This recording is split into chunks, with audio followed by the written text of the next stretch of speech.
Hello, KSPB. You're here with Mello G, your DJ and your host, and I'm here with my guest appearance, Uncle Al. Could you tell us a little bit about yourself?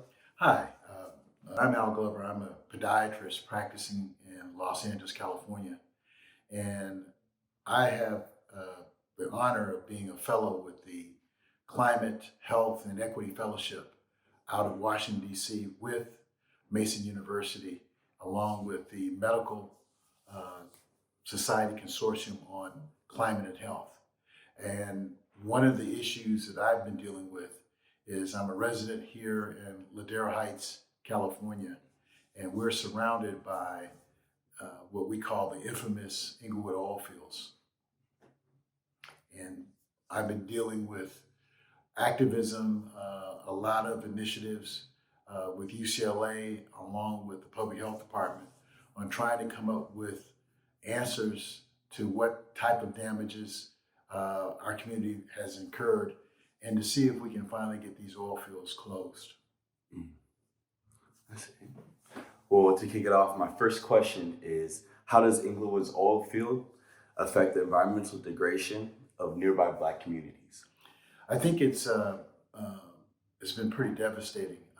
Over the last 50 years, there's been documented evidence and research with data that supports an increase in cancers and other types of diseases such as kidney disorders, respiratory disorders, things of the like.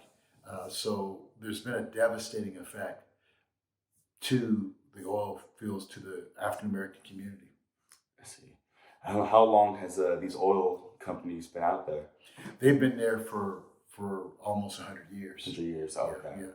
I don't know if you remember, but when you came to LA, it's been quite a few years ago, before the pandemic, you remember your family went to the La Brea tar pits. Oh, yes. The That's museum. That's right, the museum. And that tar is part of a huge oil system throughout Los Angeles and Los Angeles County. I see. And then my next question is, how does it affect the people in the community, like from children to elderly people, and even people with respiratory conditions? Well, with our kids, and that kind of ties back into the respiratory, we have a higher rate of asthma. A lot of children with asthma. So there's a higher proliferation of asthma. And then we have people who already have certain types of respiratory diseases like COPD or emphysema, having that exacerbated, meaning that it's a lot worse on them. So they're having to deal with a lot of things. The other thing is, what people have to understand, our elderly is impacted too because of respiratory, but because of heart disease, increase in renal disease. But remember, not only is it an airborne problem, but because the oil industry does a lot of fracking, and that is when they send in water under pressure to remove pockets of oil into the ground, so it can also be brought up to the surface. That affects the aquifers, which is the main source of drinking water. So what happens is, there's been direct evidence that the aquifers have been infiltrated, and then everybody is drinking water, or potentially drinking water, that has certain levels of contaminants in it. So contaminated water. Yep. I see. And then, of course, the other area that you didn't talk about is pregnant females. And we have a higher rate of, deformities, miscarriages, other prenatal and postnatal complications to women who are childbearing and childbearing age. I see. And you mentioned that it was cancerous too. Yes. Right. Yeah, different types of cancers, because what happens is, besides the, pollution from methane, and methane is one of the largest contributors to climate change now in the world. But a lot of methane gas is released, and that's released in the environment, but also that's pushed into the waterways. You have what we call volatile organic chemical compounds that come from different forms, and they will cause havoc on different organ systems within the body. So, saying all that, there has been a lot of damage done to the community. That's it. And what's the community's response to Well, this? well, the community's response has been pretty.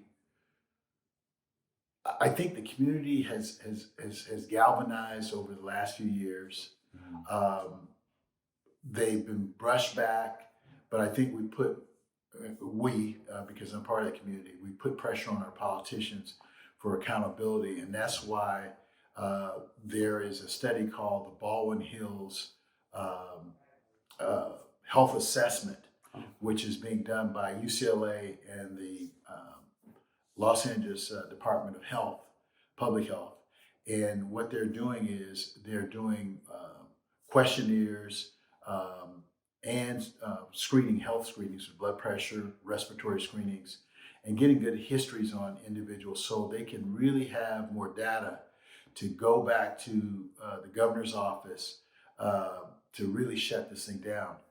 Good thing is the city of Los Angeles and the county of Los Angeles is really pushing to have these oil fields not only closed, but they also want to make sure that they're properly,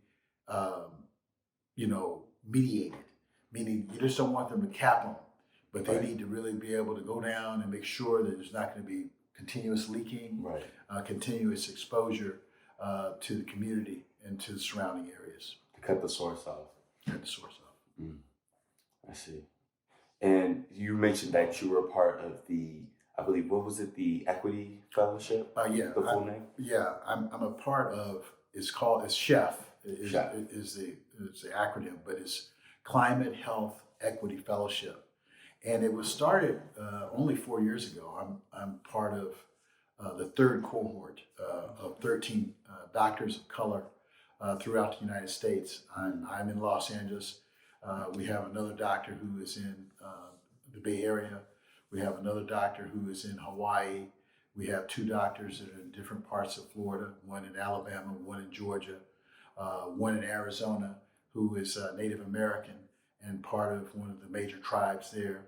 And then we have another doctor who is part of the Public Health Office of New York City. So we have a broad spectrum of doctors of color who are part of this fellowship.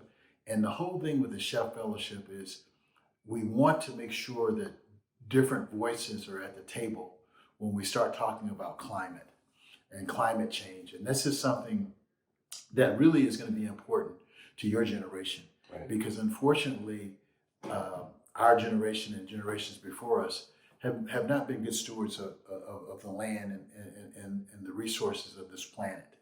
And fossil fuels is one of the number one pollutants and really characters that has really changed the spectrum of what we're having to deal with. What would you say, how much do you think they're making in revenue with all these damage? When they did a study on them and what we were able to ascertain, just the Inglewood oil fields alone are generating a profit of over, I think, $1.5 billion a year. So they're making a tremendous amount of money, and they've been able to, as I've stated before, reap phenomenal financial benefits on the backs of the communities. And the Inglewood oil field is just one of numerous oil fields throughout Los Angeles and Los Angeles County. We have over 7,000 active wells in our county alone, and that's the largest active wells in any major urban area in the United States. So we're really at ground zero with that. I see. Well, thank you so much for the questions. That's all I have for today. Thank you very much. I think if I have a message that I want you to try to send out to your, fellow students and people who listen to your podcast and your broadcast, is that this responsibility is on all of us. But I challenge, our young students, young people to take the mantle. I think it's going to take your generation to really turn and change this narrative. But we only have one planet. Right. And if we don't take care of this, there's no spare. Just one chance. Just one chance. So it's really extremely important. But thank you. Thank you so much for being on the show. Appreciate it.